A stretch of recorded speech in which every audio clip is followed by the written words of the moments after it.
სასკოლო თეატრალური ფესტივალის დაჯილდოების ცერემონია გაიმართა გუშინ მოზარდ მაყურებელთა თეატრში. არც სკოლა ასე ეწოდება ფესტივალს, სადაც თბილისისა და რუსთავის 10 სკოლა იღებდა მონაწილეობას. მოსწავლეები 2 კვირის განმავლობაში საკუთარი სცენარის მიხედვით დადგმულ სპექტაკლებს ჟიურის წინაშე თამაშობდნენ.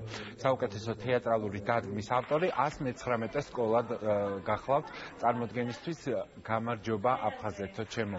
ასევე ყველა მონაწილეს გადაეცა დიპლომები და სხვადასხვა პრიზები. ფესტივალი წელს საქართველოს ეროვნული ბიბლიოთეკისა და მოზარდ მაყურებელთა თეატრის ხარდაჭერით გაიმართა.